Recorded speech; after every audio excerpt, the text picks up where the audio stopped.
Ce matin, nous saluons l'Église dans le nom de notre Seigneur et Sauveur Jésus-Christ. Asubuhi tunasalimu kanisa mjina la Bwana na Mwokozi wetu Yesu Kristo. La bonté du Seigneur est grande. Wema wa Bwana ni kubwa Yes. na ni wa kushangaza.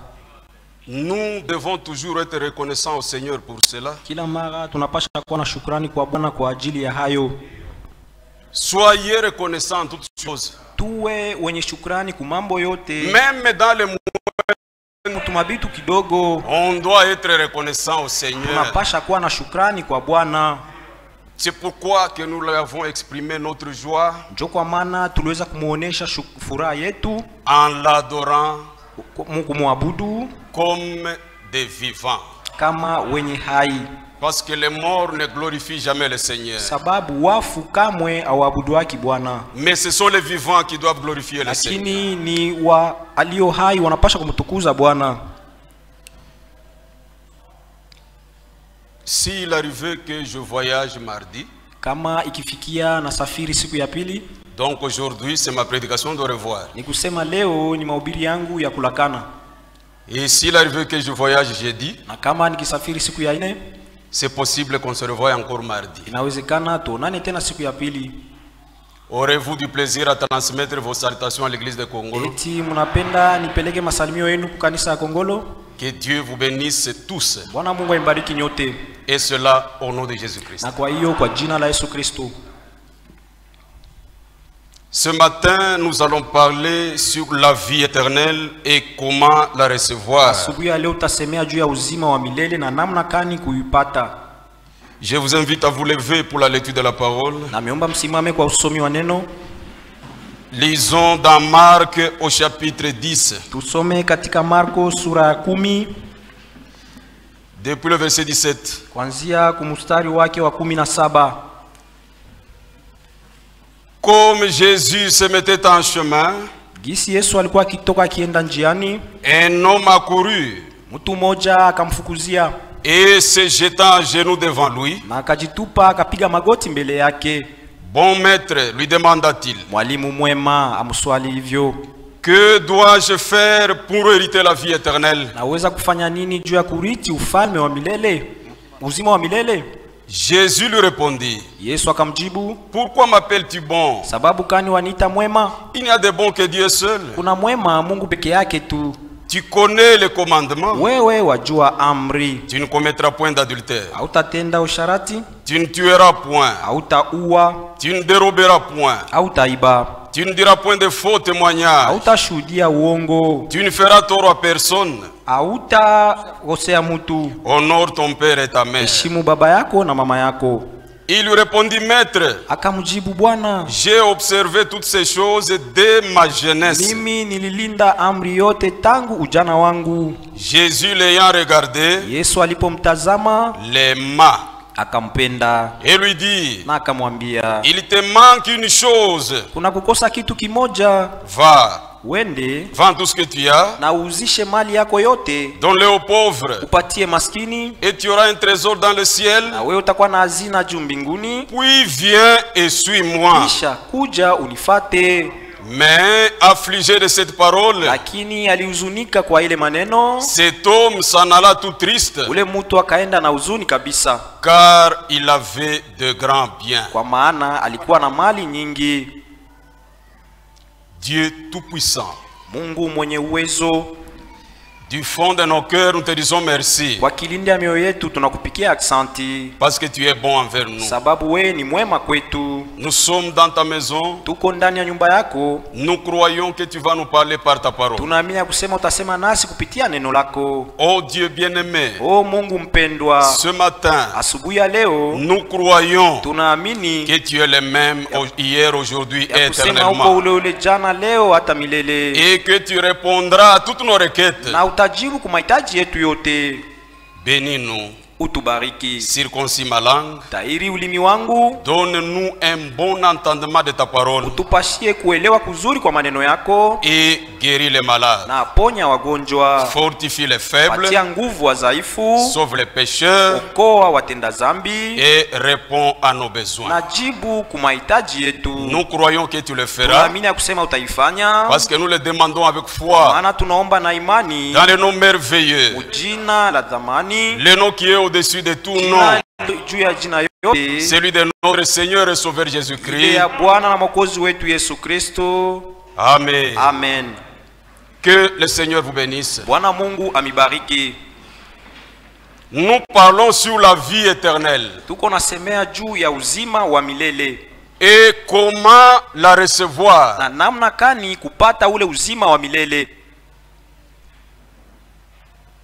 Bien-aimés, si vous lisez la Bible avec beaucoup d'attention, wapendwa, mukisoma Biblia na angalisho yote, vous allez comprendre une chose. Mutaelewa kitu kimoja.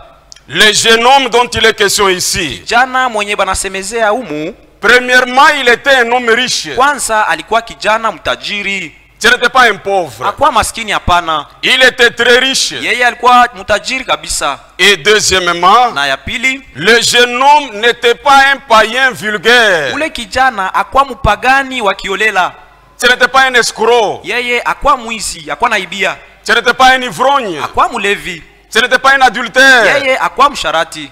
C'était un bon garçon qui était très religieux. Yeye alikuwa ni kijana mwema, alikuwa wa kidini kabisa. Il avait son église. Yeye alikuwa na kanisa yake. Il avait son pasteur. Alikuwa na mchungaji wake. Et il était très religieux. Na yeye kweli alikuwa wa kidini. Écoutez même la réponse qu'il a donnée au Seigneur. Usikie hata jibu aliweza kumpatia Bwana. Lorsqu'il a vu le Seigneur, wakati alimuona Bwana, la Bible dit, Biblia inasema, le jeune homme est venu en courant. Ule kijana alimfukuzia. Et quand il est venu devant Jésus, la Bible dit qu'il est tombé à genoux. Il n'a pas parlé au Seigneur étant debout. Mais il est tombé à genoux devant le Seigneur. Pourquoi? Parce que Jésus est adorable. Njo Mungu anastahili kuabudiwa. C'est le Dieu digne d'adoration. C'est pourquoi le jeune homme est tombé à genoux. Kwa maana ule kijana alipigaka magoti. Il a reconnu qui était Jésus. Akitambua Yesu ni nani. C'est pourquoi notre genou ne doit fléchir qu'au nom de Jésus-Christ. Il tombe à genoux et il demande au Seigneur, mon maître, que dois-je faire pour hériter la vie éternelle? Bien qu'il était religieux, bien qu'il avait son église, mais le jeune homme n'avait jamais la vie éternelle. Et lui-même était conscient qu'il n'avait jamais la vie éternelle. Mais il était religieux. Il avait sa religion. C'est pourquoi, bien aimé, la religion d'une personne ne peut pas la sauver. Un homme peut être religieux, mais sans avoir la vie éternelle. On a la vie éternelle quand on rencontre le Sauveur.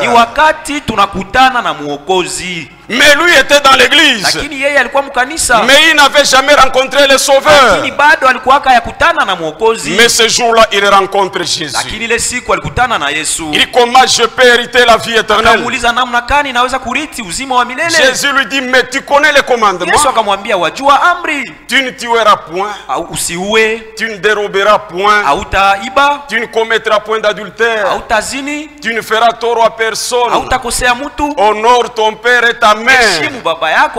Le jeune homme a dit, maître, mwalimu, tout ce que tu me dis là, mambo yote ile unanyambia, je l'ai observé dès ma jeunesse. mimi nilitimiza tangu ujana wangu. Comprenez bien la chose, mes chers frères. Mzuri kitu wapendwa ndugu. Il ne commettait pas adultère, akuaka na zini, il ne volait pas, akuaka na iba, il honorait son père et sa mère, akuaka na heshimu baba yake na mama yake, il ne dérobait pas, akuaka na iba, mais il n'avait pas la vie éternelle. lakini akuaka na uzima wa milele. Amen. Amen. Et c'était une grande préoccupation dans sa vie. Na ile ilikuwa ni sumbuko kubwa ndani ya maisha yake. Il se disait, j'ai la richesse. Alikuwa anasema mimi na utajiri. Et je suis religieux. Na niko wa kidini.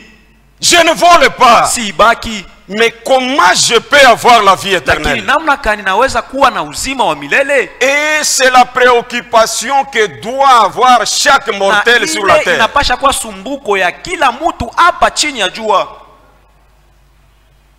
C'est vrai, mes chers frères. Ni kweli wapendwa ndugu. Parce que la vie éternelle, sababu uzima wa milele, c'est la chose la plus importante dans la vie de l'homme. Ni kitu kia mafaa sana ndani ya maisha ya mtu. C'est la chose essentielle. Ni kitu kia mafaa. Peu importe ce que tu peux avoir. Haizuru mali unaweza kuwa nayo. Peu importe ce que tu peux être. Haizuru kile unaweza kuwa. Tu peux même être un président de la République. Unaweza kuwa hata raisi wa muji. Tu peux être une grande autorité. Unaweza kuwa mkubwa wa mgini. Tu peux être un millionnaire. Unaweza kuwa na fedha nyingi. On n'en disconvient pas, tout cela c'est bien. Sisi hatukatali, ile yote ni mzuri. Mais si tu n'as pas la vie éternelle, kama hauna uzima wa milele, tu es malheureux. Weye uko waole. Tu es misérable. Uko mnyonge. Pourquoi? Sababu kani? Parce que la vie que nous avons dans ce corps, uzima tunao ndani ya mwili huu, comme je l'ai dit l'autre fois, cette vie que nous avons dans ce corps, uzima ambao tunao mwili, ce n'est pas la vie. Iyo haina uzima. C'est l'ombre de la vie. Iyo ni kivuli tu kia uzima. C'est une vie courte. Ile ni maisha mafupi tu. Et elle est passagère. Na ni ya kupita. Il est écrit dans Job au chapitre 14. Imeandikwa katika Ayubu sura 14. Lisons rapidement Job 14. Usome haraka haraka Ayubu sura 14. Nous sommes au verset 1. Tuko kumstari wa kwanza. Il est écrit, imeandikwa, l'homme né de la femme, sa vie est courte.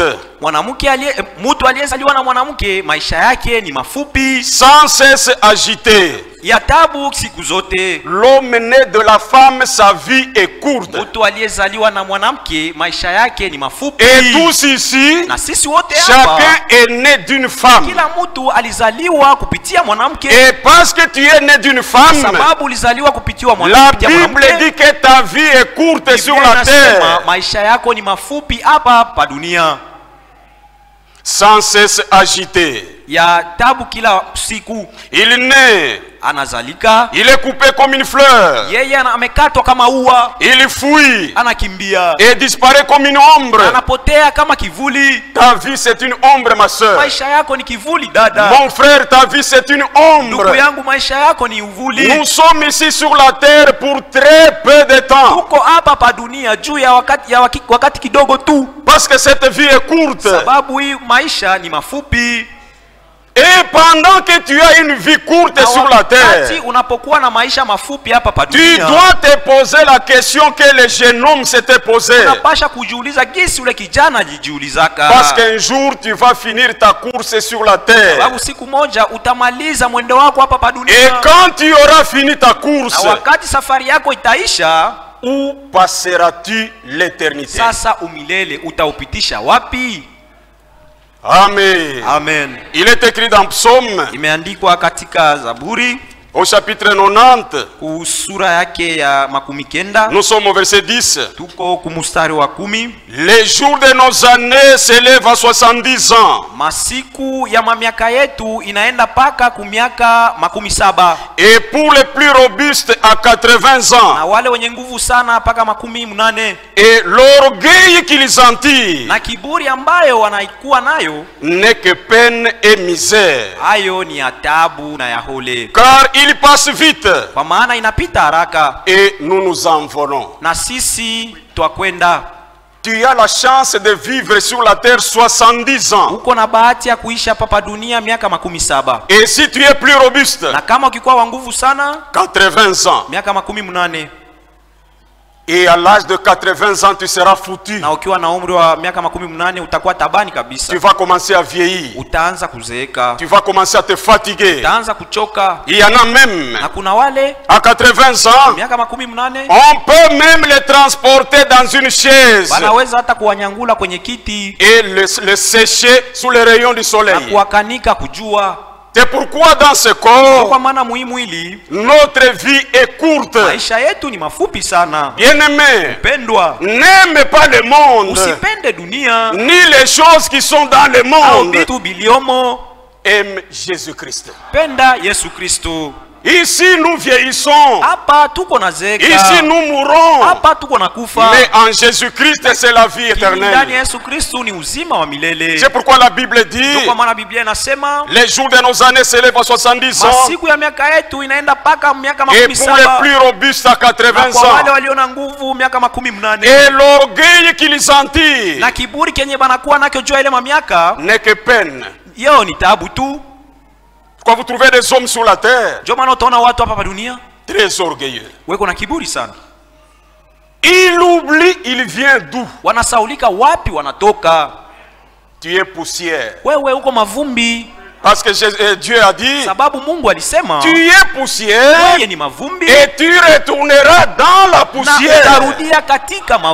Ce corps c'est la poussière. Tu n'as rien à te vanter dans ce corps. Pourquoi marcher dans l'orgueil?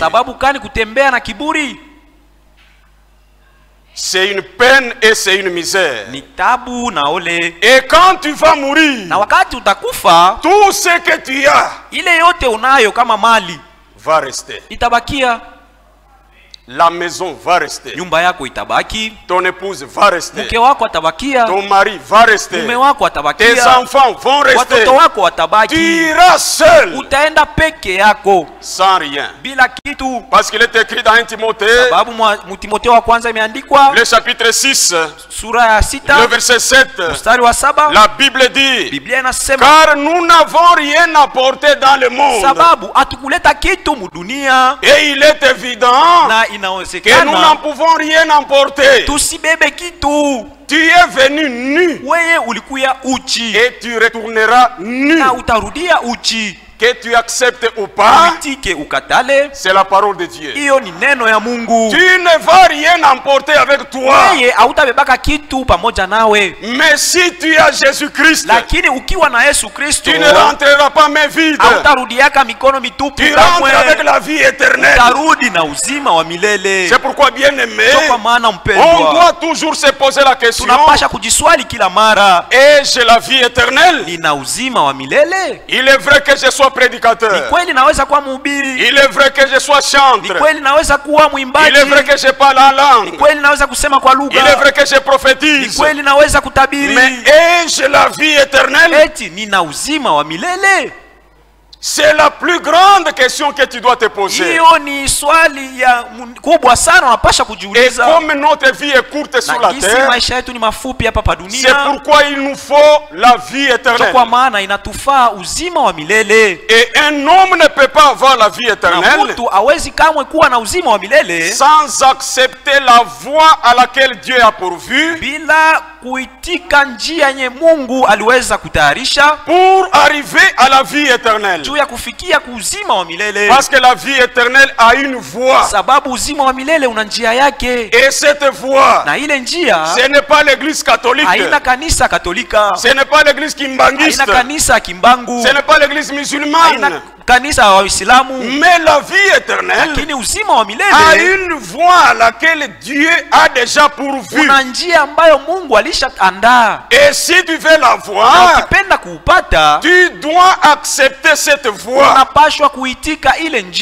Amen. Parce qu'au jour de Noé, pour avoir la vie sauve, il fallait accepter la volonté de Dieu ilifaa kwanza kuitika mapenzi ya Mungu et accepter la voie que Dieu avait tracée. na kuitika ile njia ambayo Mungu aliandaa. Et cette voie c'était d'entrer dans l'arche. Na ile njia ilikuwa ni kuingia msafina. C'était la seule voie. Ilikuwa ni njia moja tu. Il n'y avait pas d'autre moyen pour avoir la vie sauve au temps de Noé. Hakukuwaka namna ingine ya kuweza kupona mwile wakati wa Nuhu. Comme je l'avais dit l'autre fois. Jinsi nimeambia kile siku, si tu montes dans un arbre, ukipanda juu ya muti, l'arbre n'était pas la voie que Dieu avait préparée. Ile muti haina njia yenye Mungu aliandaa. Tu devais mourir. Ulipashwa kufa. Si tu montais sur une haute montagne, ukipanda kumulima mrefu, la montagne n'était pas la voie pourvue par Dieu. Ile mulima ikuwa njia yenye Mungu aliandaa. Tu devais mourir. Ungeliweza kufa. La voie à laquelle Dieu avait pourvu, njia yenye Mungu alikuwa ameandaa, c'était d'entrer dans l'arche. Ilikuwa ni kuingia musafina. Amen. Amen. Même si tu étais Noé, hata kama ungekuwa Nuhu, tu devais entrer dans l'arche. Ulipashwa nawe kuingia. Si tu dis parce que je suis Noé, unaweza kusema juu sababu niko Nuhu, c'est moi qui ai reçu le message. Mimi mwenye nilipata ujumbe. Même si je n'entre pas, hata kama siingie amo, il n'y aura pas de problème. Hakutakuwa shida. Tu allais mourir. Ungekufa. Dieu reste Dieu de sa parole. Mungu anabakiaka Mungu wa neno lake. Et la parole de Dieu demeure éternellement. Na neno ya Mungu inadumu milele. Quiconque veut avoir la vie éternelle, yeyote anapenda kuwa na uzima wa milele, il doit accepter la voie. Anapaswa kuitika njia. Et au jour de Lot, na wakati wa Lutu, pour avoir la vie sauve, juu ya kupona, il fallait sortir de Sodome. Ilifaa kutoka musodoma. C'était ça la volonté de Dieu. Hiyo ndio ilikuwa mapenzi ya Mungu. C'était ça le plan de Dieu. Hiyo ndio ilikuwa mpango wa Mungu. Tu ne sors pas de Sodome. Wewe huwezi kutoka Sodoma. Tu dois mourir. Unapashwa kufa. Tu n'entres pas dans l'arche. Hauingii musafina. Tu dois mourir. Utakufa. Et Dieu reste le même. Na Mungu anabakiaka yule yule. Il faut reconnaître sa volonté. Inafaa kwanza kutambua mapenzi yake. Et il faut accepter cette volonté là. Na inafaa kuitika ile mapenzi. Parce qu'il y a des choses qui avaient excité la colère de Dieu au jour de Noé. Sababu kuna bitu bilifanyaka kasirani ya Mungu iwe mwakati wa Nuhu. Au point que Dieu a pris la ferme résolution ilifikia na Mungu aweze kubeba kusio d'exterminer toute la race humaine. Ya kuteketeza watu wote. Pourquoi? Sababu kani? Il y a des choses qui avaient excité la colère de Dieu. Kuna mabitu ilichokozaka kasirani ya Mungu. Des choses que Dieu ne voulait pas supporter. Mambo yenye Mungu akuwezaka hata kuvumilia. C'était quoi? Ilikuwa ni mambo kani? Lisons dans Genèse. Tusome katika Mwanzo. Un peu rapidement, Genèse chapitre 6. Some haraka Mwanzo sura 6. Pourquoi Dieu s'était mis en colère? Sababu kani Mungu alikasirikaka? Il est écrit dans Genèse 6. Imeandikwa katika Mwanzo sura 6. Le verset 1. Mstari wa kwanza. Lorsque les hommes eurent commencé à se multiplier sur la face de la terre, wakati wanadamu walianza kuzidi katika uso wa dunia, et que des filles leur furent nées, na wanawake walikuwa wakizalika, les fils de Dieu, wana wa Mungu, virent que les filles des hommes étaient belles. Waliona kusema kama wabinti wa watu walikuwa warembo. Et ils en prirent pour femmes. Na wakaanza kujioea wale wabinti. Hapana kujioea. Wakaanza kujitwalia. Ils en prirent. Wakaanza kujitwalia. Wakaanza kujibebea. Ils en prirent. C'est qu'à l'époque de Noé, ni kusema wakati wa Nuhu, premièrement, kwanza, les hommes s'étaient multipliés sur la face de la terre. Watu walikuwa wengi sana katika uso wa dunia. Il y avait beaucoup de gens sur la terre. Kulikuwa watu wengi sana. Et la Bible dit, na Biblia inasema, les fils de Dieu, wana wa Mungu, qui étaient-ils? Walikuwa ni wanani? Ce n'étaient pas les anges. Haikuwaka malaika, hapana. Non. Hapana. Les fils de Dieu dont il est question ici, wana wa Mungu wenye wanasema hapa, c'était les descendants de Seth. Ilikuwaka ni uzao wa Seth.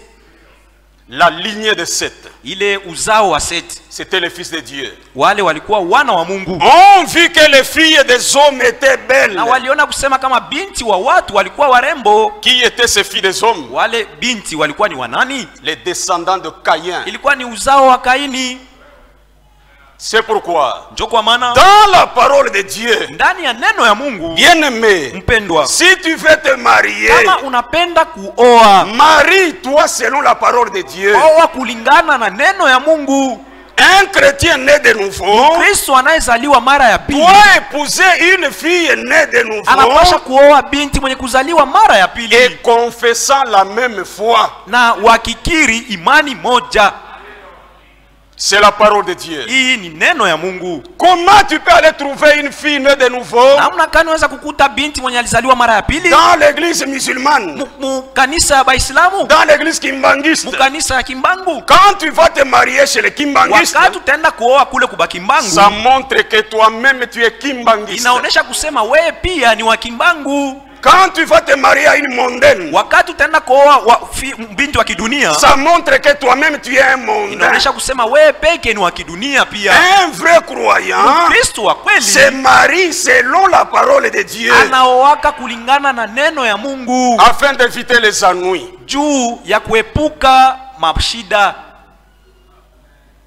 Les hommes étaient très nombreux. Et la Bible dit, toutes les filles étaient devenues belles.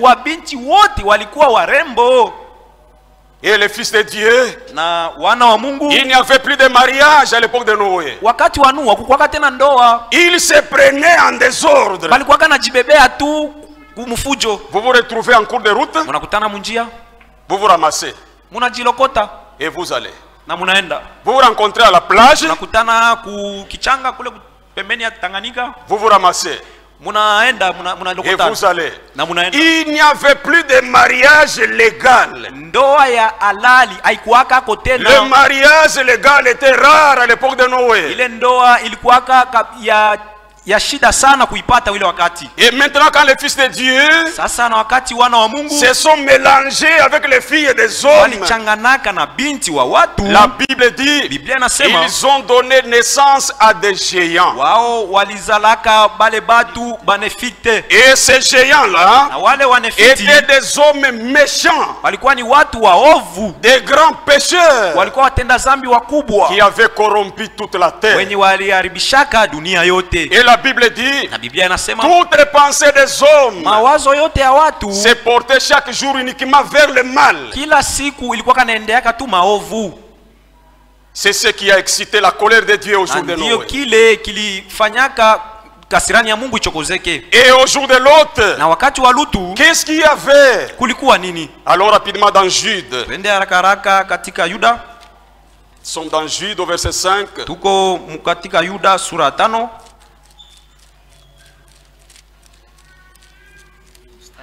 Jude au verset 5.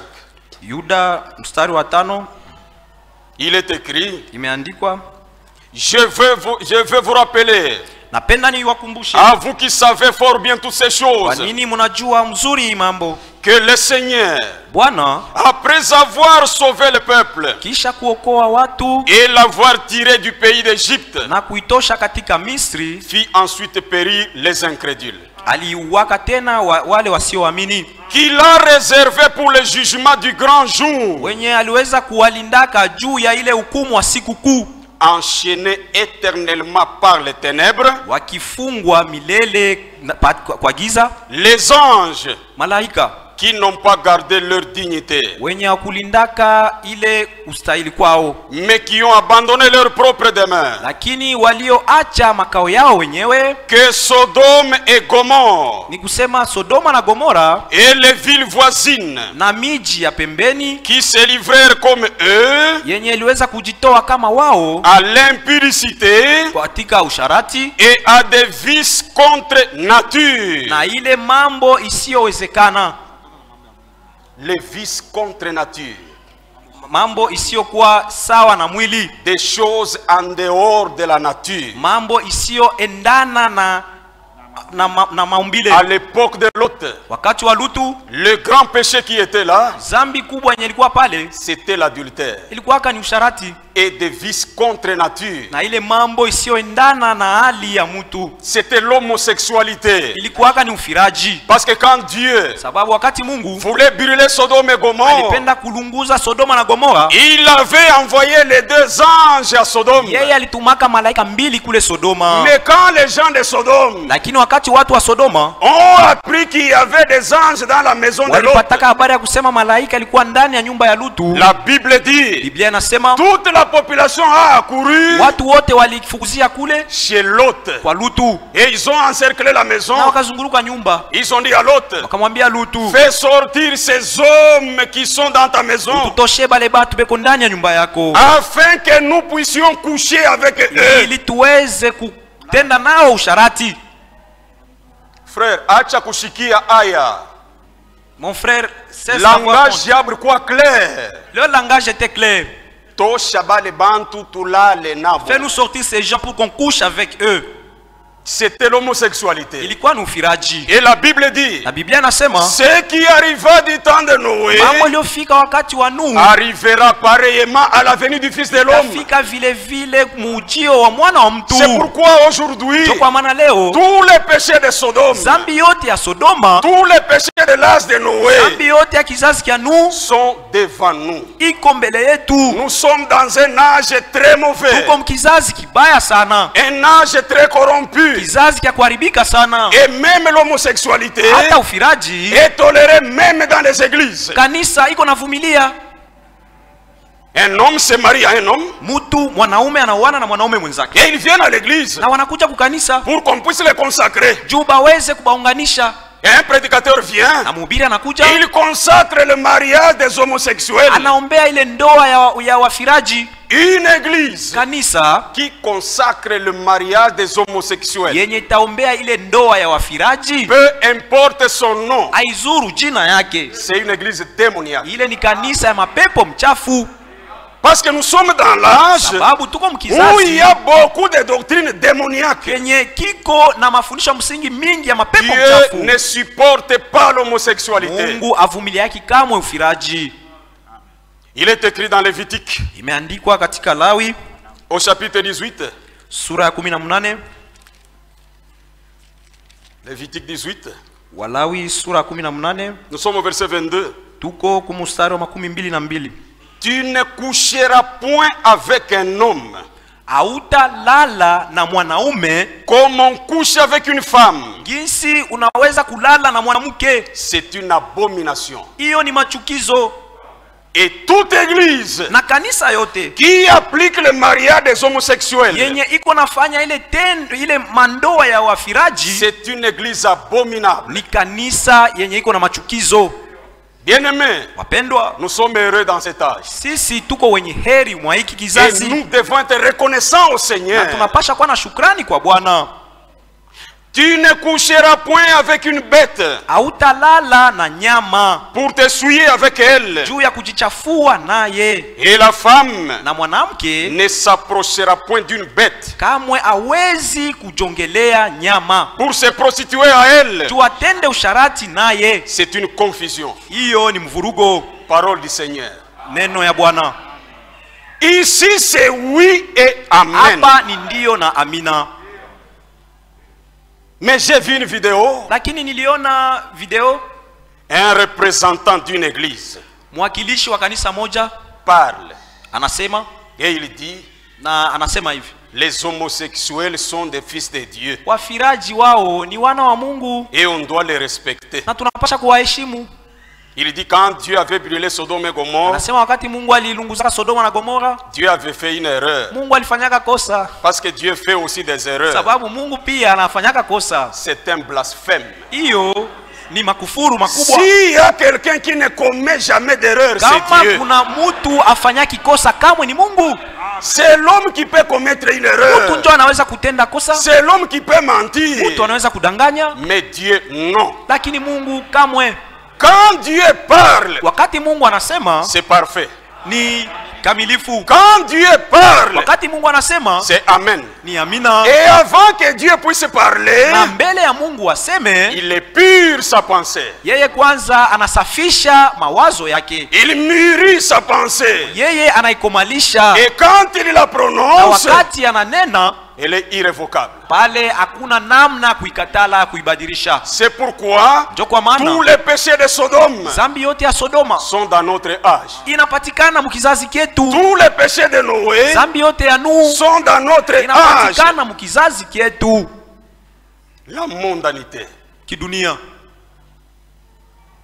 c'est le grand péché de l'âge de la Odyssée. ni zambi kubwa ya kizazi kia Laodikia. De même que les femmes cherchaient la beauté à l'époque de Noé, Namna moja moja wa mwanamke walikuwa wanatafuta urembo de mwakati wa même Nuhu. aujourd'hui, Na hivi leo les femmes wanawake cherchent la beauté. wako wanatafuta urembo. Ma soeur bien-aimée, Dada yangu mpendwa, avec tout l'amour et le respect que j'ai envers na vous, mapendo yote na heshima ninayo juu yenu, embellissez votre intérieur par la parole de Dieu. muweze kutia ndani yenu iwe mzuri na neno ya Mungu. C'est ça la beauté que Dieu veut. Ndiyo urembo Mungu anayetaka. La mondanité, Kidunia les gens la ramassent dans le monde et l'amènent même dans les églises. watu wanalokota kidunia mudunia na wanaleta huko mukanisa. Il est dit ceci Imesemwa hivi dans le signal rouge.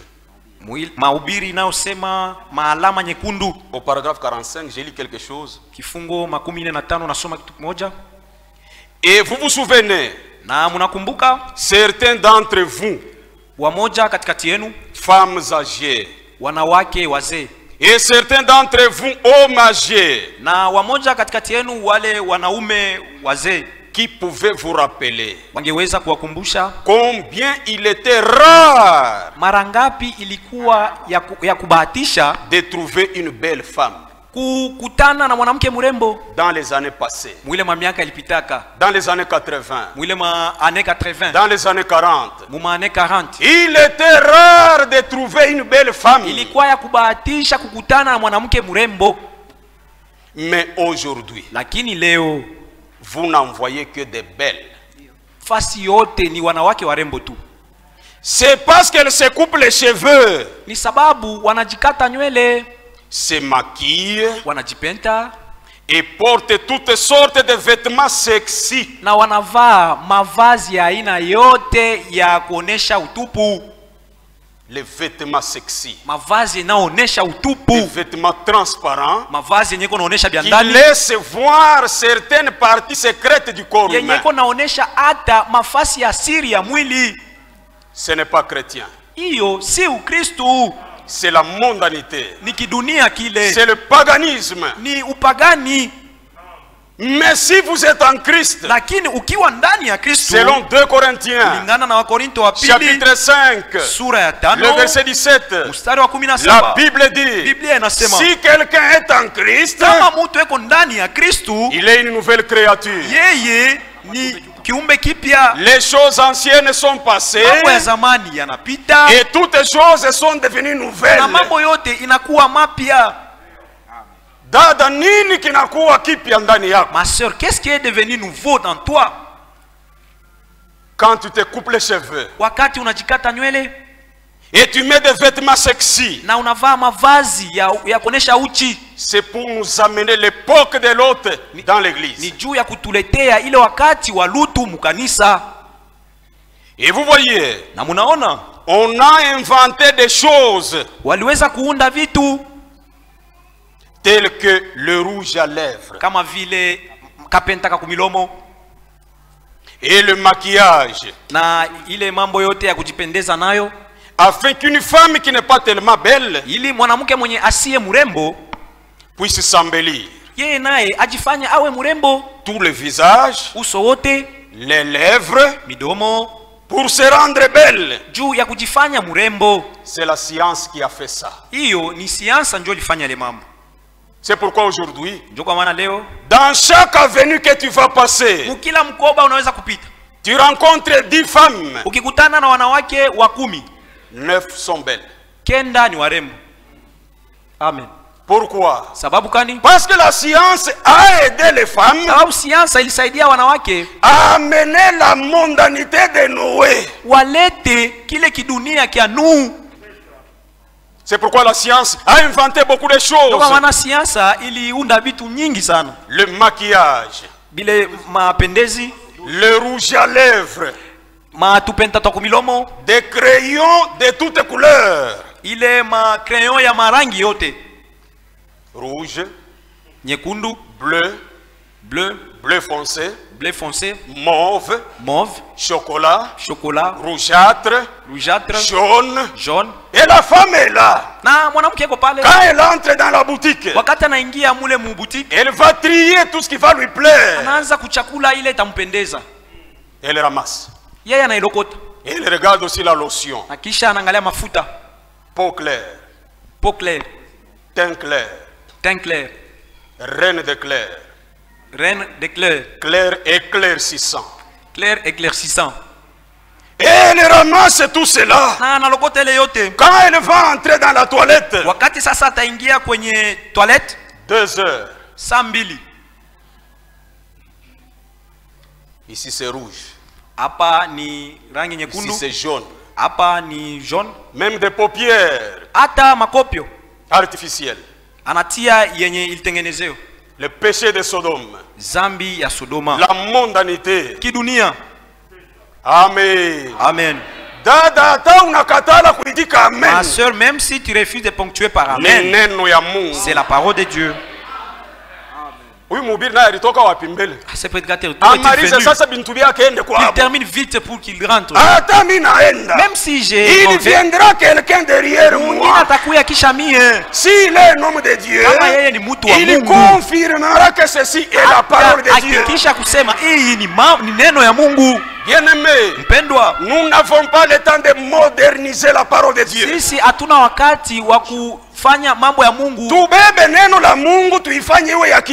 Nous n'avons pas ce temps de moderniser. Moderniser la parole de Dieu. Nous prêchons la parole authentique. Oui. Parce que notre foi est authentique. Et notre vie doit être authentique.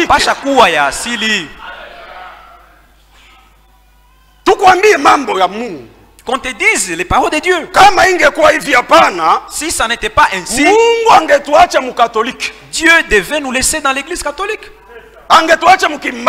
Il devait nous laisser dans Kimbangu. Mais s'il nous a appelés ici, Dieu a un plan avec nous. Et les vrais enfants de Dieu comprennent le plan de Dieu. 2 heures dans la toilette. Et va enlever tous les cils. Anatosha kwanza makiki yote. Sema Mungu ulifanya erreur sana. Dieu t'a commis une grosse erreur. Ulipatia bi makiki bia mingi. Tu m'as donné beaucoup de cils. Moi je vais te corriger. Mimi napenda nikusaishe. Il va enlever. Anatosha. Il va prendre la couleur jaune. Kisha atabeba ile rangi ya jaune. Il va appliquer là-bas. Anaanza kutia pale penye alitosha makiki. Et c'est V, c'est presque V. Na iko sa vile V. Kubuso kunajichanga sa vile V. Vipère. Sema nyoka. Serpent venimeux. Nyoka wasumu sana. Elle met le rouge. Kisha anabeba kumilomo anatia rangi nyekundu. Danger de mort. Ikusema hatari ya kufa. C'est un danger de mort. Sasa wewe hauna né de nouveau. Mais toi qui n'es pas né de nouveau. Kama unamuona ule vipère. Quand tu vois cette vipère, danger de mort. C'est danger de mort. Anaanza kupita barabarani. Commencer à sillonner. Après s'être peinte, kisha kujipodoa, elle va prendre une jipette de 15 cm. Centimètre 15. Avec une catapse de 12 cm. 12 cm. Sexy. Anakuwa wa mtu mkoonyesha uchi. Et quand elle passe, na wakati anapita, sur la tête, ku kichwa yake, il y a tout ce que vous savez. Kuko mambo yote yenye mnajua. Amen. Amen. Muriendea mambo ya Mungu. Vous êtes venus pour la parole de Dieu. Acha tumiambie mambo ya Mungu. Permettez-nous de vous dire la parole de Dieu. Mungu alitufanya kuwa bahubiri, si Dieu nous a établis prédicateurs, c'est parce que Dieu a ses enfants sur la terre. Et ses enfants doivent connaître les plans de Dieu. Mon frère, pourquoi nous allons vous cajoler ici? Ma soeur, pourquoi vous cajoler ici? Aucun prédicateur n'a un ciel à lui. C'est Dieu seul qui a un ciel. Et pour y entrer, il n'y a qu'un seul modèle. C'est le modèle de la parole de Dieu. Cessez d'amener les Sodomes dans l'église. C'est vrai. Ni kweli. Et il va mettre. Pale sasa atatia. Binamufunika na kumacho bako wetu. Binafunika na macho. Découvrir ses yeux. Ananja kuona na licho moya tu. Elle commence à voir seulement avec un œil. Et elle est très orgueilleuse. Kisha pale anakuwa na kiburi. Bombée en elle-même. Anakuwa na vimba yeye mwenyewe tu. Avec des hauts talons. Na bilato vya matalon mrefu. Elle marche avec orgueil. Kisha anakuwa anatembea na kiburi. Dada jambo. Bonjour ma soeur. Jambo sana, merci. Bonjour, merci. Toi. Uko na nini? Qu'est-ce que tu as vraiment? Tukuza Mungu jari kupatia buzima. Loue Dieu pour la vie qu'il t'a donnée. Mungu anakupatia buzima. Dieu te donne la vie. Haina juu ucheze na dunia. Ce n'est pas pour que tu blagues avec le monde. Mungu anakupatia buzima. Dieu t'a donné la vie. Ni juu uitike mapenzi yake. C'est pour que tu acceptes sa volonté. La mondanité, kidunia, c'est un péché. Ni zambi. Les vices contre nature. Ile mambo isiyokuwa sawa na maumbile. Qui se marient entre eux. Watu wanaume wanaoana. Les femmes, les lesbiennes qui se marient entre eux. Wanawake nao wanaoana wao wenyewe. Quelle abomination. Ni chukizo kani? La mondanité, c'est un péché qui avait dominé aussi à l'époque du prophète Esaïe. Kidunia ni zambi litawalaka mwakati wa nabii Isaya. Lisons rapidement dans Esaïe chapitre 3. Tusome haraka haraka katika Isaya sura ya 3. Esaïe. Isaya chapitre 3. Sura ya 3. Il est écrit. Imeandikwa. Nous sommes au verset 16. Tuko ku mustari wa 16. L'Éternel dit. Bwana anasema. Parce que les filles de Sion. Sababu wa binti wa Sioni sont orgueilleuses. Weko wenye kiburi. Les filles de Sion étaient orgueilleuses. Wa binti wa Sayuni walikuwa wenye kiburi kweli. Et l'orgueil c'est quelque chose qui est maudit. Na kiburi ni kitu kililainiwa. Ne marchez jamais dans l'orgueil. Kamwe musitembee katika kiburi. Un enfant de Dieu marche dans l'humilité. Mtoto wa Mungu anatembeaka na unyenyekevu. Elles étaient orgueilleuses. Wale wa binti walikuwa wenye viburi. Et qu'elles marchent le cou tendu. Na wakitembea wakinyoosha mashingo yao. Les filles de Sion. Wa binti wa Sayuni. Quand elles marchent. Wakati wanapotembea. Avec un cou tendu. Wananyoosha mashingo. Très orgueilleuse. Kiburi sana. Et les regards effrontés. Na wakiangalia na macho ya kudanganya. Un regard effronté. Macho ya kudanganya. Un regard plein de ruse. Macho yenye kujaa na ukalamusi sana. Parce qu'elles vont à petits pas. Sababu wako natembea pole pole. Pole pole sans nyoka. À petits pas comme des serpents. Et qu'elles font résonner les boucles de leurs pieds. Na wako nalilisha biato byao. Dada. Ma soeur. Ici personne n'a besoin de voir tes chaussures. Ni esprit ba catholique. Ça c'est l'esprit des catholiques. Anakuya nyuma sana. Elle vient en retard. Avec ses petits hauts talons. Na tubilato twake twa juu. Elles font résonner cela dans l'église. Kisha anaanza kutulilisha mkanisa. Quand à petits pas. Na kutembea pole pole. Pour attirer l'attention des gens. Juu batu bamwangalie. Ici, hapa notre attention. Wenye tunamwangaliliaka. C'est un seul homme. Ni mtu moja tu.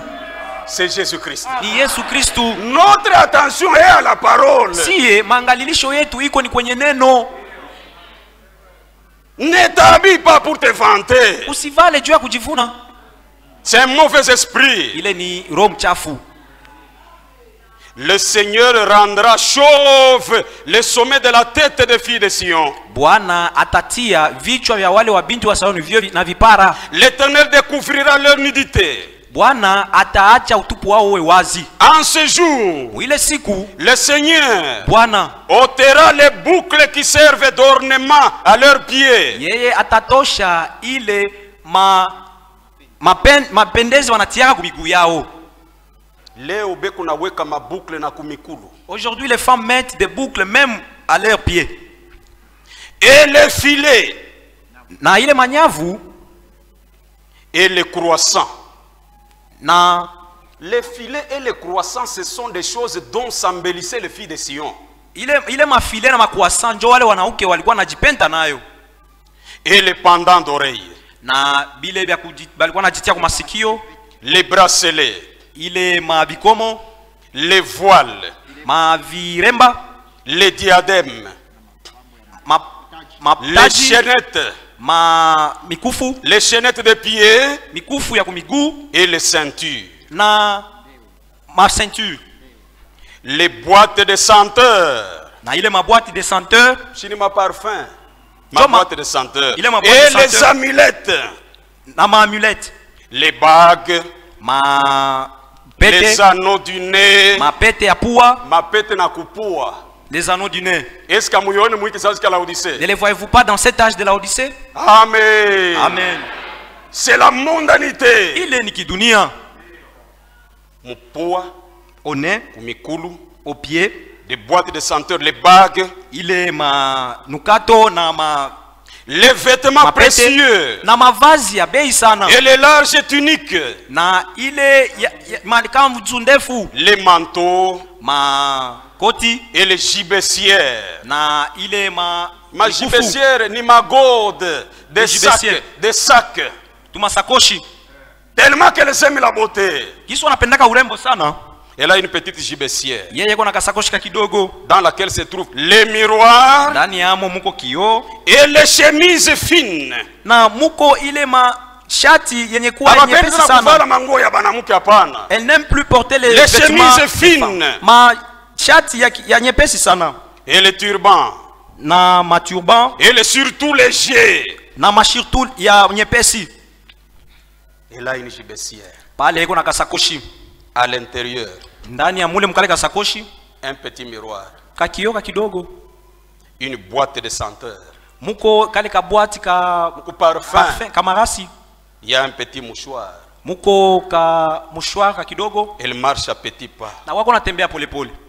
Quand elle a un peu de poussière. Wakati anaona tuvumbi kidogo. Elle prend le mouchoir. Anabeba ka mouchoir. Et aux lèvres. Na kumilomo. C'est le rouge. Ni kuko rangi nyekundu. Maintenant quand elle marche, na wakati anatembea, vous allez sentir comme si elle a des ressorts dans la hanche. Wewe utaona sa vile ule mwanamke eko na biuma mkiuno kyake. Kama unamuona, quand tu la vois, c'est un serpent. Ni nyoka. Un vrai chrétien, Mkristo wa kweli, quand il voit ça, wakati anaona mambo ya vile, il détourne la tête. Angalia pembeni. Hapana njoo unaanza kuangalia. Frère tangu alianza kuangalia. Le frère depuis qu'il a commencé à rêver. Depuis qu'il a commencé à rêver. Anasahabu na kule kunaenda. Oubliant même sa direction. Anageuza na kichwa. Là, il va même tourner la tête. Anabaki kuna lengama. En train de rêver. En train de rêver. Na mulenda inamutoka mkinywa.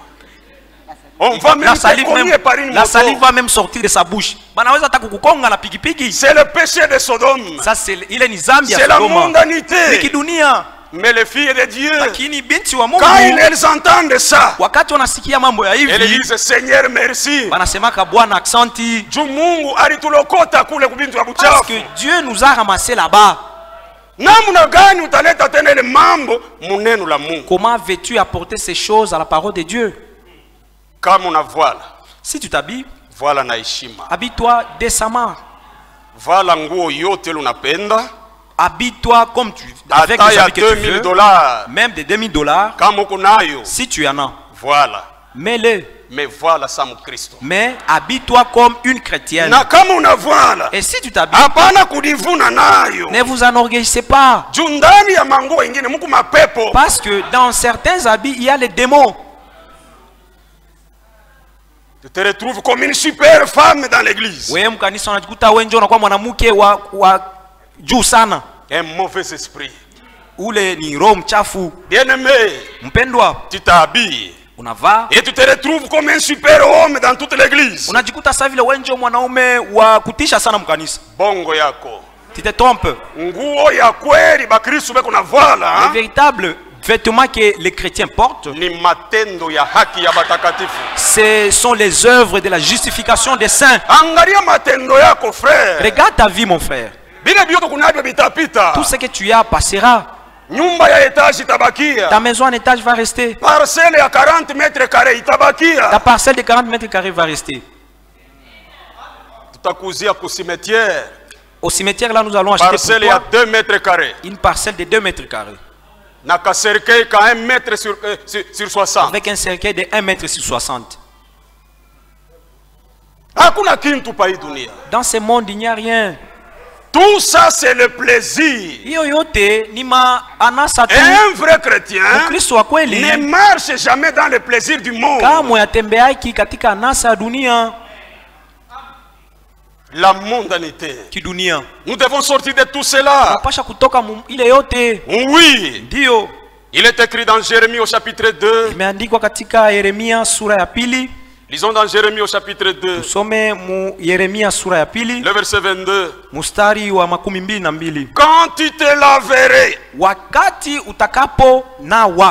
avec du nitre. Nitre ni mafuta ya kubadilisha rangi ya ngozi. Nitre c'est une lotion qui consiste à changer la couleur de la peau. Et quand tu employerais beaucoup de potasse, na wakati utakapotia mafuta mingi kwenye uso, ton iniquité resterait marquée devant moi. Uovu wako utaonekana mbele yangu, dit le Seigneur l'Éternel. Hivi asema Bwana wa milele. Unaweka mafuta ya kubadilisha rangi ya ngozi, unatafuta nini? Tu appliques la lotion pour changer la couleur des peaux. Pourquoi? Pour avoir quoi? Juu upate nini? Dieu t'a créé noir. Mungu yeye alikuumbaka mweusi. Comme frère José. Kama vile ndugu José. Et quand Dieu te voit, na wakati Mungu anapokuona, Dieu dit c'est bon. Mungu anasema pale ni sawa. Frère, tout ce que Dieu a créé est bon. Ndugu yangu, kyote kenye Mungu aliumba ni sawa. Dieu a créé les blancs. Mungu aliumba wazungu. Il a créé les jaunes. Aliumba wa manjano. Et il a créé les rouges. Aliumba wekundu. Et les noirs. Na weusi. Et tout ce que Dieu a créé. Na vyote venye Mungu aliumba est bon. Ni vizuri. Kama Mungu anaona frère Frank unapita, si Dieu voit frère Frank en train de passer, Dieu regarde. Mungu anaangalia, il dit c'est bon. Anasema pale ni sawa. Quand il te voit toi, wakati anapokuona dans ta peau noire, mwile ngozi yako nyeusi, Dieu dit, Mungu anasema c'est bon. Pale ni sawa. Il voit un Indien, anaona muindi, la peau rouge, na ile ngozi nyekundu, Dieu dit c'est bon. Mungu anasema hapa ni sawa. Même un pygmée, hata mumbote, quand il passe, wakati anapopita, Dieu dit c'est bon. Mungu anasema ni sawa. C'est vrai. Ni kweli. Palo kunaenda 2 heures mu toilette, maombi unaombaka minute ngapi? Là quand tu fais 2 heures du temps dans la toilette. Mais non, pour la prière, tu fais combien de temps? Or si l'église, japo kama kanisa, prier tellement, ingekuwa naomba kweli, la mondanité quitterait les gens. Kidunia kingetoka mubatu. Amen. Amen. Pourquoi changer la couleur de la peau? Sababu kani kubadilisha rangi ya ngozi? Lisons dans Jérémie au chapitre 13. Tusome mu Yeremia sura ya 13. Le verset 23. Mstari wa 23. Un Éthiopien, Mukuchi, peut-il changer sa peau? Eti aweza kubadilisha ngozi yake?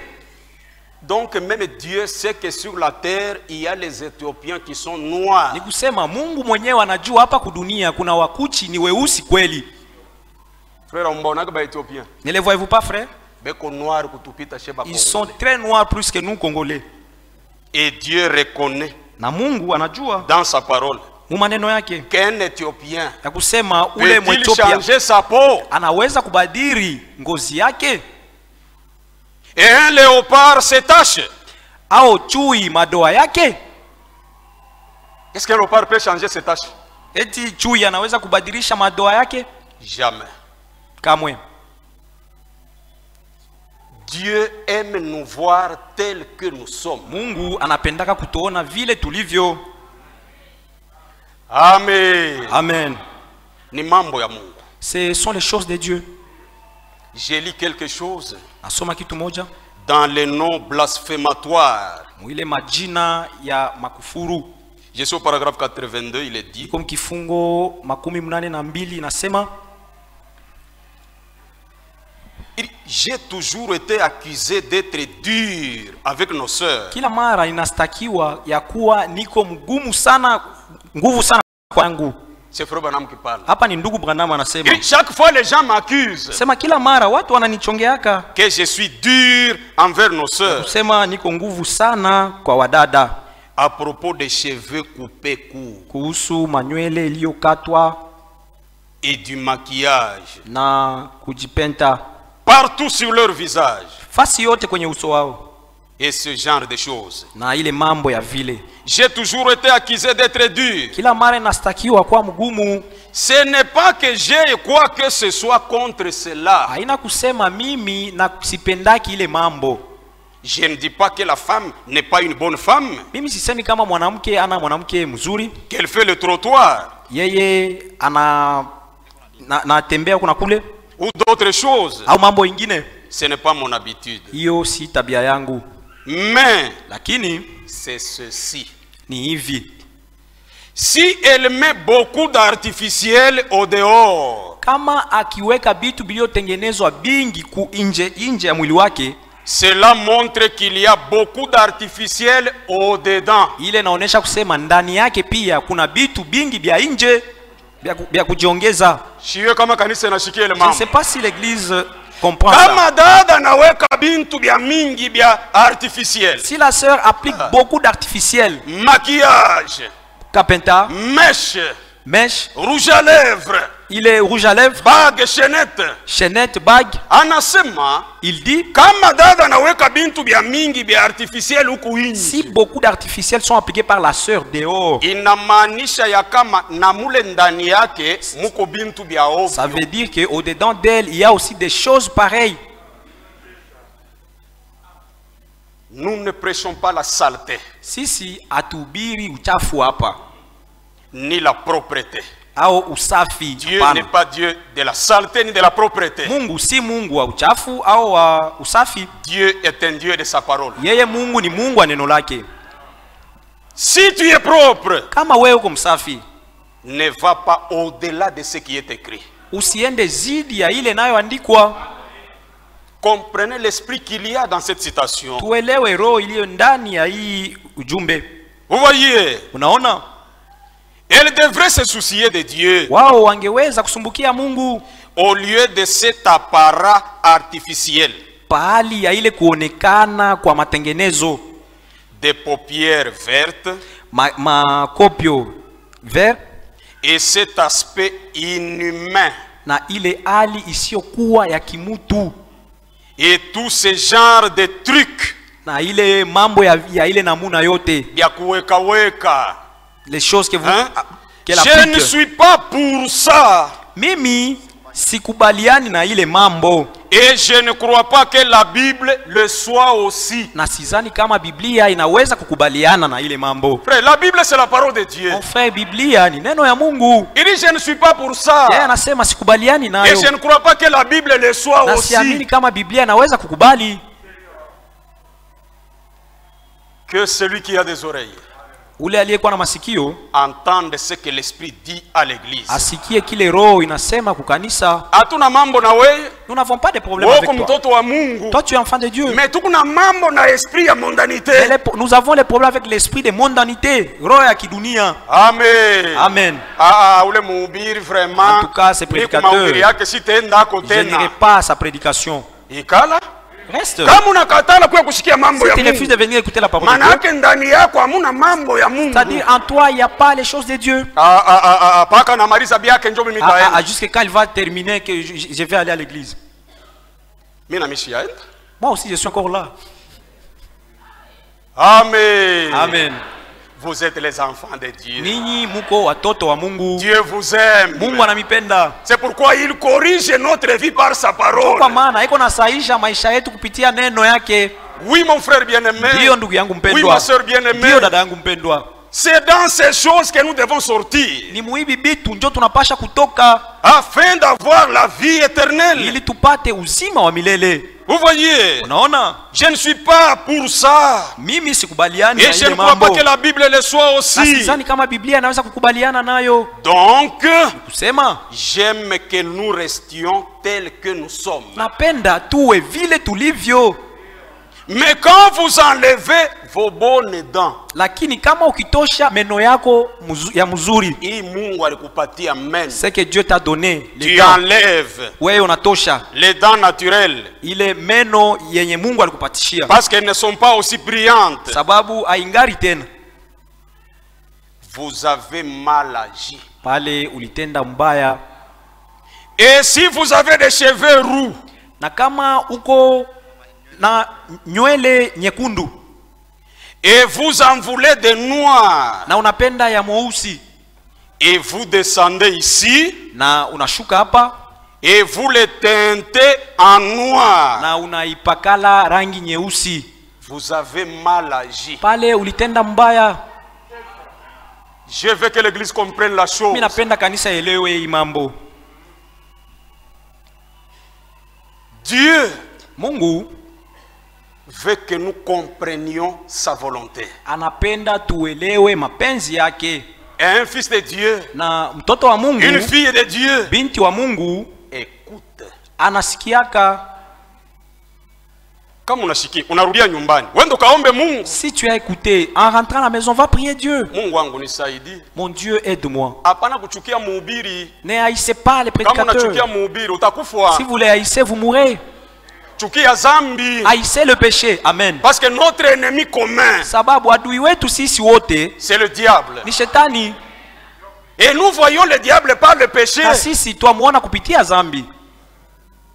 Jésus-Christ est mort. Yesu Kristo alikufa afin de nous libérer de la prison du péché. Ili aweze kutuokoa katika gereza ya zambi. Ce sont ces choses ici ni hivi bitu qui ont fait à ce que beaucoup de gens soient retenus dans l'esclavage. Bilifanya watu wengi wabakie katika utumwa. Le plaisir. Anasa. Jeune homme. Kijana. La Bible dit ceci. Biblia nasema hivi. Dans Ecclésias chapitre 12, lisons rapidement. Katika Mhubiri sura 12 tusome haraka haraka. Ecclésias chapitre 12. Mhubiri sura 12. Verset 1. Mstari wa kwanza. Jeune homme. Kijana, réjouis-toi dans ta jeunesse. Furahi katika ujana wako. Livre ton cœur à la joie. Toa roho yako kufuraha. Pendant les jours de ta jeunesse. Wakati ungali musiku ya ujana wako. Marche dans les voies de ton cœur. Tembea mu manjia ya moyo wako. Et selon le regard de tes yeux. Na kulingana na kuona kwako. Mais lakini sache que pour tout cela Dieu t'appellera en jugement. Jua kusema kwa hiyo yote Mungu atakuita kuhukumu. Toi qui joues avec la parole de Dieu, wewe mwenye kucheza na neno ya Mungu, tu as livré ta jeunesse à la mondanité. Ujana wako uliutoa mkidunia. Tu as consacré ta vie au péché. Maisha yako ulitoa muzambi. Parce que tu es jeune. Sababu uko kijana. La Bible dit, Biblia inasema, marche selon le regard de tes yeux. Tembea kulingana kuona kwako. Et selon les voies de ton cœur. Na manjia ya roho yako. Mais lakini sache que jua kusema, pour tout ce que tu fais là, kwa yote yenye uko nafanya pale, grand Dieu Mungu mkubwa t'appellera en jugement. Yeye atakuita kuhukumu. Mais nous, lakini sisi, Dieu ne nous a pas appelés pour nous juger. Mungu akutuita kwa ajili ya kutuhukumu. Dieu nous a appelés pour le salut. Mungu alituita kwa ajili ya wokovu. Il nous a appelés pour la vie éternelle. Alituita kwa ajili ya uzima wa milele. Bannis de ton cœur le chagrin. Moyo wako tosha huzuni. Et éloigne le mal de ton corps. Natia mbali sana mabaya na mwili wako. Éloigne le mal de ton corps. Mabaya uitie mbali na mwili wako. Si unajua bibaya bila kunafanya. Toi-même tu sais le mal que tu fais. Hapa tunaikala. Ici où nous sommes. La conscience de chacun. Zamira kila mmoja lui rend témoignage de ce qu'il est. Iko na mshuhudia kile eko. Ce que tu as fait hier, benye ulifanya jana, à 19h, 19h, à 20h, 20h, personne d'entre nous n'était témoin. hakuna hata mmoja wetu mwenye alikuwa pale. Et quand tu faisais cela, Wakati ulikuwa unafanya ile dans le secret, musiri, tu as regardé à droite, uliangalia kuume, tu as regardé à gauche, uliangalia kushoto, mais tu n'as pas regardé en haut. lakini ulisahau kuangalia juu. Même si à gauche et à droite, il n'y a personne qui Hata te kama voit, kuume kushoto hakuna anayekuona, mais en haut, tambua kusema juu il y a un œil kuna jicho qui observe les pas de chacun.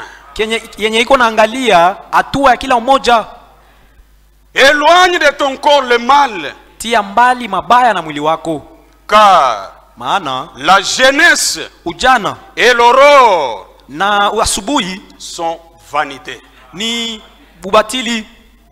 Amen. Amen. Cette jeunesse-là qui te préoccupe, Ujana ule wenye uko nasumbukia devant Dieu, mbele ya Mungu c'est une vanité. ni ubatili tu, Mais lakini souviens-toi de ton Créateur. mkumbuke muumbaji wako Pendant les jours de ta jeunesse, wakati wa siku ya ujana wako, avant que les jours mauvais arrivent, kabla ile siku ya mubaya ifike et que les années s'approchent, na miaka inakuja, où tu diras, utasema je n'y prends point de plaisir. mimi si furahiki tena. Kukuna kuya wakati Il y a un temps qui vient, bile biote kunaona sema njobe ya lazima, tout ce que tu vois être bénéfique pour toi, siku moya un jour utaona sema bitakuwa bya lazima tena. tu verras que ça sera vanité.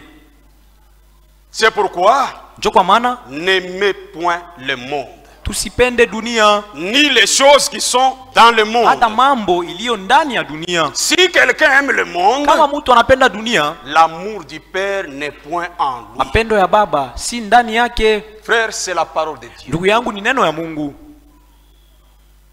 Amen. Amen. J'ai lu quelque chose.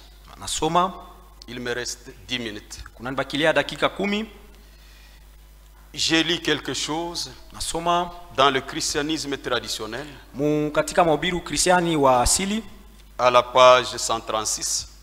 karasa 136, Il est dit ceci: imesemwa hivi: l'homme converti mtu aliyebadilika à cause de cette haute et divine vocation. kwa ajili ya ile wito wa juu na wa kimungu. Frère, vous savez que la vocation que Dieu nous a adressée, c'est une haute vocation. Ndugu yangu, mwajua kusema kama ule wito wa Mungu ni wito wa juu sana. Dieu t'a appelé toi. Mungu alikuita wewe. Qu'est-ce que tu as payé? Ulilipa nini? Tu n'as rien payé. Au kulipa kitu. Et tous les autres qui meurent dans le péché, Na wote wenye kufa katika zambi, qu'est-ce qu'ils ont fait wao walifanya nini pour que Dieu ne puisse pas les appeler? juu Mungu asiwaite wao? Si Dieu t'appelle Kama Mungu anakuita à cette parole de vérité, mui neno ya kweli, glorifie le Seigneur. tukuza Bwana. C'est une sainte vocation. Hii ni wito Ni utakatifu. wito mtakatifu. C'est une sainte vocation. Inapita hata wito ya Kisekedi. Et dépasse même celle de Kisekedi. Kisekedi peut t'appeler. Kisekedi anaweza kukuita, Tu peux avoir quelque chose unaweza kuwa na kitu fulani, et ça va passer. ile itapita. Mais quand Dieu Lakini t'appelle kama Mungu anakuita et tu réponds oui à cet appel, na unaitika ndiyo kuile wito, c'est pour la vie éternelle. ni juu ya uzima wa milele. C'est pourquoi un homme converti, Ndio kwa maana mtu mwenye kubadilika à cause de cette haute et sainte kwa vocation, ajili ya ile wito ya juu na takatifu na ya kimungu, il est destiné à un but divin yeye eko kwa ajili ya mpango wa kimungu particulier wa kipekee, et ne peut plus prendre part au plaisir mondain. na kamwe hawezi kushirika kuanasa ya kidunia. Mutu mwenye kuokolewa, Un sauvé, mutu mwenye kuzalika mara ya un pili, homme né de nouveau, mutu ambaye Mungu anamusamehe zambi, un homme que Dieu a pardonné les péchés, il ne peut plus prendre part au plaisir mondain. kamwe hawezi kushiriki kuile maanasa ya dunia. Un homme sauvé Mtu aliyeokolewa se contente de son salut. yeye anakuwaka tu na tosheka na wokovu Il wake, travaille à son salut, anatembea juu ya wokovu, anatumika kuokovu il travaille à wake son salut kwa woga na kutetemeka. avec crainte et tremblement. Frère, bile Mungu alitufanyia ni binene sana. Ndugu, ce que Dieu a fait pour nous, c'est une grande chose. Tunapaswa kuwa reconnaissant. Nous devons être reconnaissants. Anakuokoa kwa bure. Il t'a sauvé gratuitement. Anasamehe zambi yako kwa bure. Il t'a pardonné les péchés gratuitement. Wewe kunamrudishia mashukrani gani? Mais quelle sorte d'action de grâce que tu lui rends? Mashukrani kunamrudishia. L'action de grâce que tu lui rends. rends. C'est aller dans des bars. Ni kwenda mu mabar. Et boire. Na kunywa pombe. Parce que j'ai l'argent. Sababu niko na fedha. J'ai gagné $2000 à l'ONG. Bana nilipaka $2000 kwa ONG. Mais si tu aimes le Seigneur, lakini ukimpenda Bwana, sers le Seigneur avec ton argent. Utumikie Bwana na makuta yako. Amen. Amen. Dieu est bon. Mungu ni mwema. Sa bonté dure toujours. Wema wake unadumu. Et sa fidélité de génération en génération. Na uaminifu wake vizazi na vizazi. Tout celui qui avait besoin de la vie éternelle yeyote aliyekuwa anahitaji uzima wa milele devait venir à Jésus-Christ. Angeliweza kwenda kwa Yesu Kristo. C'est la seule voie à laquelle Dieu avait pourvu. Njia moja yenye Mungu aliandaa. Comme il est écrit dans Jean, au chapitre 3, le verset 16, car Dieu a tant aimé le monde et qu'il a donné son Fils unique, afin que quiconque croit en lui ne périsse point, mais qu'il ait la vie éternelle. Ce n'est pas le tabernacle qui va te sauver, mais rencontre celui qui donne la vie éternelle. C'est Jésus-Christ. C'est pourquoi les gens ont posé la question à Pierre. Les jours de la Pentecôte, comme ils avaient besoin de la vie éternelle. Quand Pierre a prêché, les gens ne se sont pas tus. Mais ils ont demandé à Pierre, oh mes frères, que ferons-nous? Pierre leur dit, repentez-vous et que chacun de vous soit baptisé au nom de Jésus-Christ et vous recevrez le pardon de vos péchés et vous aurez le don du Saint-Esprit. Et tous ceux qui avaient besoin de la vie éternelle s'étaient fait baptiser. Amen. Amen. Il n'y a pas d'autre formule pour la vie éternelle, mon frère bien-aimé. La formule, c'est d'accepter Jésus-Christ, de se repentir de son péché et de se faire baptiser au nom de Jésus-Christ, pas au nom du Père, du Fils ou du Saint-Esprit. Il n'y a pas de pardon de péché en ça.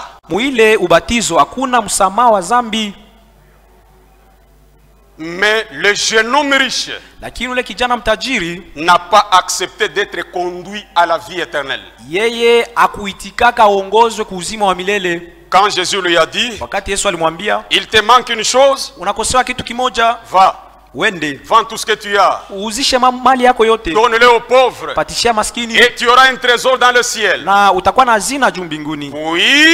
Puis, viens et suis-moi. Jésus voulait le conduire à la vie éternelle. Mais le jeune homme a refusé. Il s'est attristé parce qu'il avait de grands biens. Il s'est confié dans les richesses. Il s'est confié dans les plaisirs.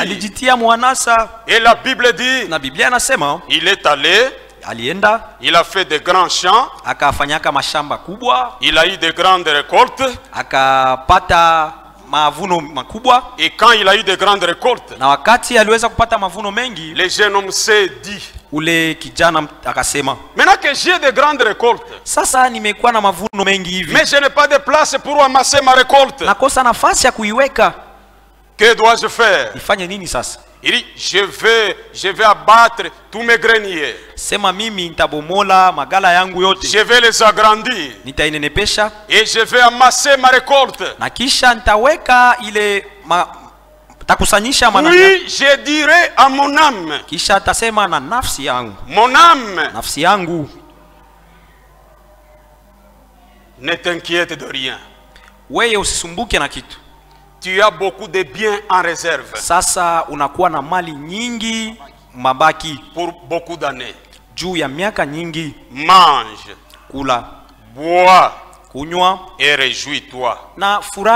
Mais cette même nuit, lakini usiku ule ule, quand il prenait cette résolution, wakati alibeba lo mpango, Dieu vient.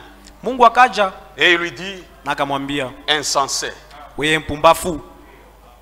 Quelqu'un qui ne connaît pas la volonté de Dieu dans son âge, c'est un insensé. Asiyejua mapenzi ya Mungu mu miaka yake ni pumbafu. Cette nuit tu vas mourir.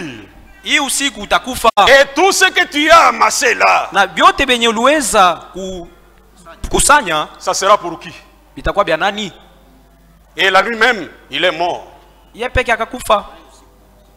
Et Lazare était aussi mort. Lazaro pia alikufa. Tous les deux sont morts. Wote wawili walikufa. Et l'homme riche Na ule mtajiri, et Lazare le pauvre, Lazaro maskini, tous les deux sont morts. wote wawili walikufa. Mais Lazare, Lakini Lazaro, malgré sa pauvreté, ingawa maskini wake, il avait pris position pour Jésus-Christ. yeye aliekaka ngambo ya Yesu Kristo. Et de l'autre côté, Na kule ngambo ya pili, Lazare a été accueilli dans le sein d'Abraham. Lazaro alipokelewa katika mkifua kya Il est Ibrahimu. allé au paradis. Alienda Il est kuparadiso. allé au repos. Alienda kumapumziko. Mais l'homme riche, Lakini ule kijana mtajiri, peut-être à ses funérailles, pengine wakati wa il y mazishi avait de yake grandes autorités. kulikuwaka wakubwa wa mji, Il y avait des voitures. kulikuwaka magari. Mais aux funérailles de Lazare, Lakini kumazishi ya Lazaro, peut-être il n'y avait que sa famille proche. pengine ilikuwa tu ni jamaa yake ya karibu. C'est pourquoi, bien aimé, Ndio kwa maana mpendwa, pai dunia hii à ce monde ici, kufa ndani ya Yesu. mourez dans Jésus. Hata kama bantu abakuya kulia, Même si les gens n'étaient pas venus à tes hakuna funérailles, problème. il n'y a pas de Mais problème. nafsi yako Mais que ton âme inaenda mu repos. aille au repos. Et le jeune homme a une fin très malheureuse. Na ule kijana kweli alipata mwisho moya wa ole kabisa. Il est allé dans une flamme. Yeye aliendaka kwenye moto Et il a regardé. na akatazama, Il a vu Lazare akamwona Lazaro dans le sein d'Abraham. mukifua kya Oh, Ibrahimu. Père Abraham, Oh baba Ibrahimu, envoie Lazare. mutume Lazaro Il trempe le bout de son doigt dans l'eau. achopeke kilole Et yake qu'il me mumaji rafraîchisse la langue. na aweze kutia ile toni Parce que mwilini je wangu, souffre ici. sababu humu ninateseka. Mon frère, Ndugu yangu, quand tu auras fini ta course sur la terre, wakati utamaliza mwendo wako hapa pa dunia, où passeras-tu l'éternité? sasa umilele utaupitisha wapi? Ma soeur bien-aimée, Dada yangu quand mpendwa, tu auras fini la course, wakati utamaliza mwendo, où passeras-tu l'éternité? umilele utaupitisha wapi? Mais en Jésus-Christ, Lakini ndani ya Yesu Kristo nous sommes heureux. sisi tuko wenye heri. Même s'il arrivait que nous mourions, Hata kama inafikia tukufe, quand il viendra, wakati atakuja, il va nous réveiller. yeye atatuamsha. S'il nous trouve vivants, Akitukuta hai, nous serons transformés tutabadilishwa kwanza et nous irons avec lui. na tutaenda pamoja Il y a naye. un beau pays qui nous attend. Kuna muji mzuri unaotuchunga. Juu ya nini ukose kuingia mule juu ya plaisir? Pourquoi rater d'y entrer à cause du plaisir? Un jour il viendra nous prendre. Siku moja atakuja kutubeba. Est-ce que vous le croyez? Eti munaamini? Croyez-vous que vous irez dans l'enlèvement? Mwamini kusema kama mtaenda Il kunyakuo, viendra nous prendre. atakuja kutubeba. Il a préparé un beau pays pour Yeye nous. aliandaa muji mzuri juu yetu, Et nous avons cette na espérance. sisi tuna ile tumaini. Amen. Amen. Bwana nipeleke. Allez un peu ensemble. Moi j'aime glorifier le Mimi Seigneur. napenda kutukuza Bwana. J'aime glorifier le Napenda Seigneur. kutukuza Nous Bwana. adorons un peu le Seigneur. Tumuabudu kwanza Bwana.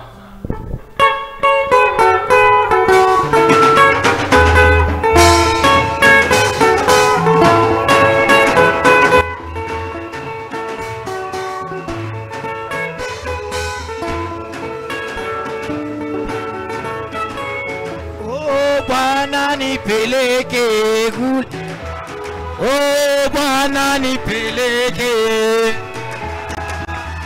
kule mji wa mulangoni, Yesu tutaishi naye kule oh Bwana nipeleke, oh Bwana nipeleke kwa Baba, kule mji wa mulangoni, Yesu tuishi naye kule mbinguni.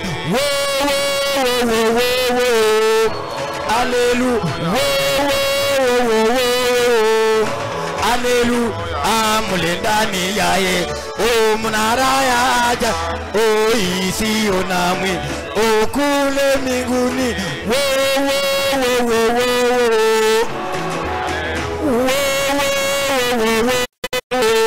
haleluya. Mule ndani yaye, mnara yaja, isiyo na mwisho,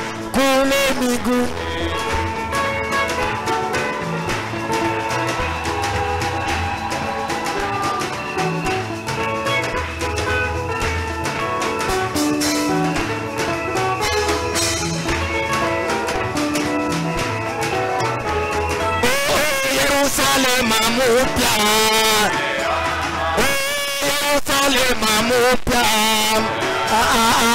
kweli unametambe, unapangwa pa kweli kwa ajili yangu, kweli ni Yerusalema mupya, Yerusalema mupya, kweli unametambe, unapambwa pa kwa ajili ya kweli ni aja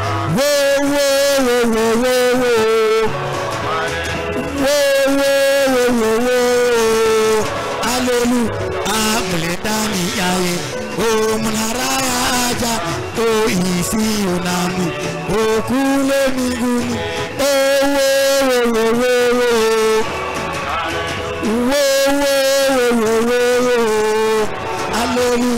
amletani yaye mnara aja isiyo nami kule mbinguni.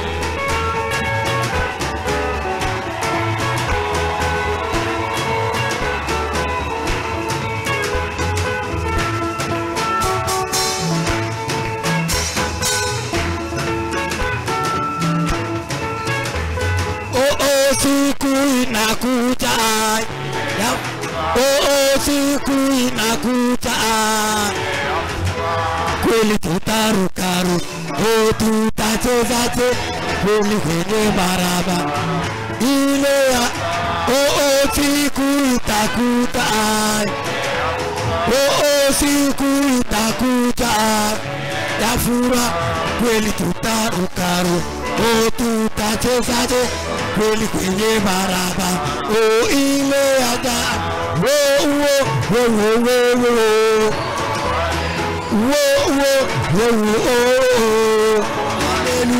amletani yaye mnara ya aja kweli isiyo nami kule mbinguni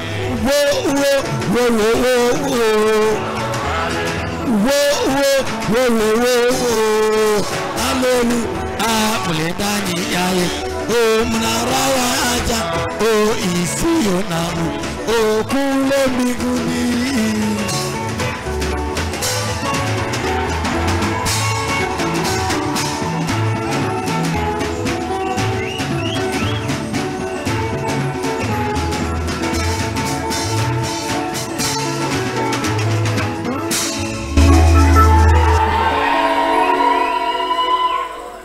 Amen. Amen. Que le nom du Seigneur soit loué. Jina la Bwana litukuzwe.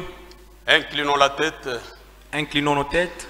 Alors que la Bible dit, afu Biblia inasema, allez dans le monde entier nendeni duniani kote et prêchez la bonne nouvelle à toute la création. na mhubiri habari njema kwa mataifa yote. Celui qui croira atakayeamini et qui sera baptisé, na atakayebatizwa il sera sauvé. yeye ataokolewa. Mais celui qui ne croira pas, lakini atakayekataa kuamini sera condamné. yeye atahukumiwa.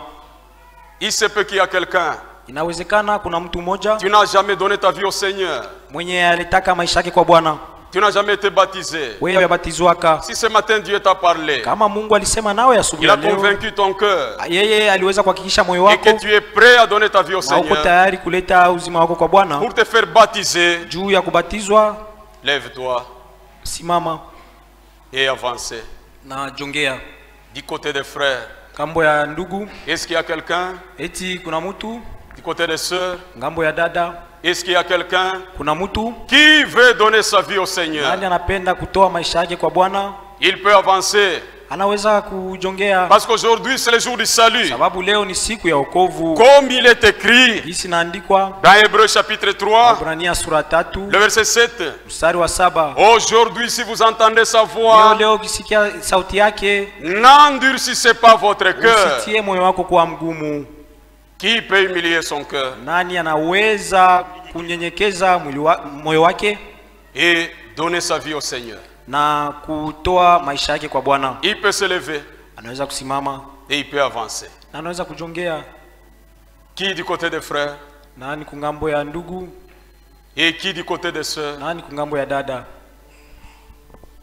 Tu peux avancer si tu es là. Kama uko pale unaweza kujongea.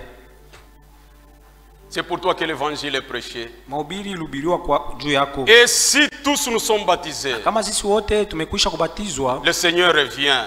Bwana eko nakuja. Dans quelles conditions il va nous trouver? Walikani atatukuta? Nous devons implorer la grâce du Seigneur. Tunapasha kuomba neema ya Bwana afin que le Seigneur nous aide. Ili atusaidie et qu'il nous trouve prêts. Na atukute tayari. Je laisse la place au pasteur. Namwachia kiongozi wa ibada nafasi.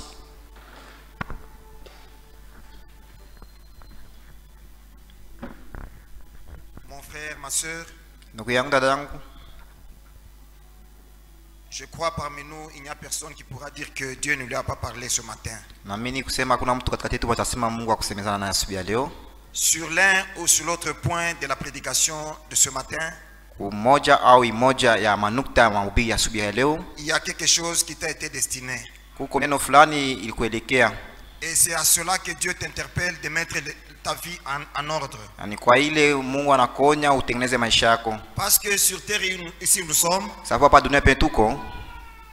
nous sommes pèlerins voyageurs. Nous y sommes pour un petit temps. Car notre destinée éternelle nous a été prophétisé par notre Seigneur Jésus-Christ. C'est d'être auprès de lui. Comment vas-tu être auprès de lui du moment où toi-même tu es plongé dans la mondanité? Comment tu seras auprès de Jésus du moment où tu appuies la mondanité sur l'une de ses formes? Mais ce que Dieu veut sur nous, c'est que nous menions une vie de sanctification. Que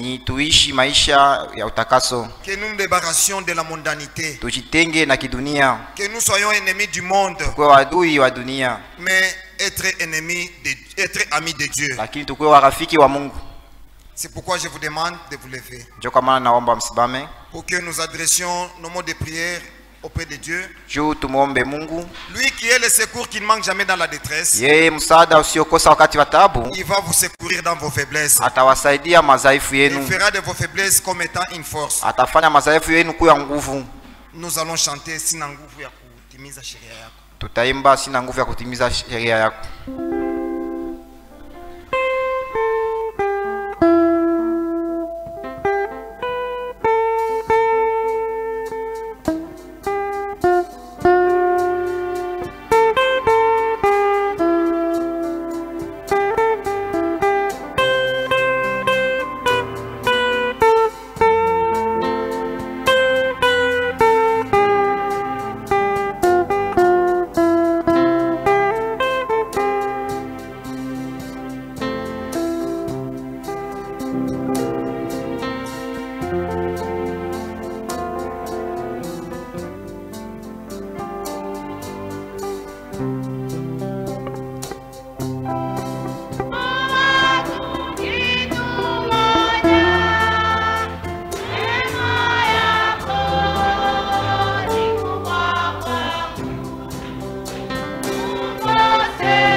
Implorons tous les secours de Dieu.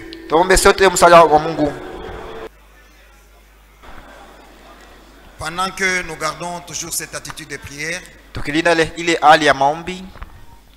nous demandons s'il y a quelqu'un qui a une requête très particulière dans sa vie, ou pour les membres de sa famille, ou pour l'église. il peut tout simplement lever la main pendant que nous allons adresser les mots de prière au Seigneur. Seigneur éternel notre Dieu, nous te disons infiniment merci. Merci parce que nous manquons des mots appropriés pour t'exprimer notre gratitude.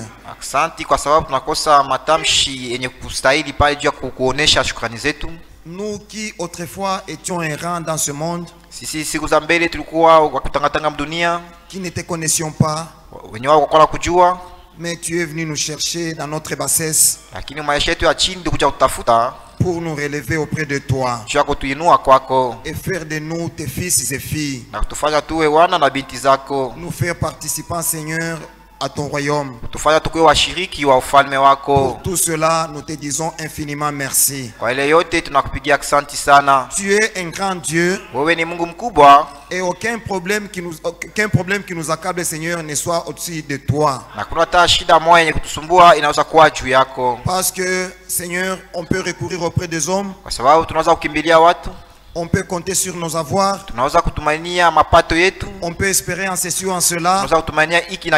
Mais nous finirons toujours par être déçus. Mais celui qui compte sur toi, Dieu Tout-Puissant, la Bible déclare qu'il ne sera jamais déçu. Il ne sera jamais confus. Il ne sera jamais couvert de honte. C'est pourquoi j'ai prié, Seigneur, pour toutes les requêtes qui sont derrière chaque main, afin que tu puisses accorder des réponses appropriées. Et lorsque cela sera manifesté dans la vie de tes fils et de tes filles, je crois qu'ils ne manqueront pas de te dire merci. C'est pourquoi notre Dieu, nous te prions une fois de plus de bénir aussi de la parole que nous venons d'écouter ce matin dans nos vies. Que nous ne soyons pas seulement des simples auditeurs, mais après avoir écouté cette précieuse parole, fais-nous grâce, Seigneur, de la mettre en pratique. Et cela, c'est pour ton honneur. Nous bénissons ton peuple réuni ce matin ici. Nous bénissons ton peuple réuni de par le monde entier. Nous nous recommandons entre tes mains, pour que toi qui as commencé l'œuvre de la rédemption dedans de nous, dans ta fidélité, que tu arrives à la parfaire. Seigneur, nous te disons merci. Les mots nous manquent, mais nous disons merci, Seigneur. Car nous demandons le tout, c'est avec action de grâce, au nom du Seigneur et Sauveur Jésus-Christ. Amen. Amen. Que Dieu vous bénisse. Mungu awabariki.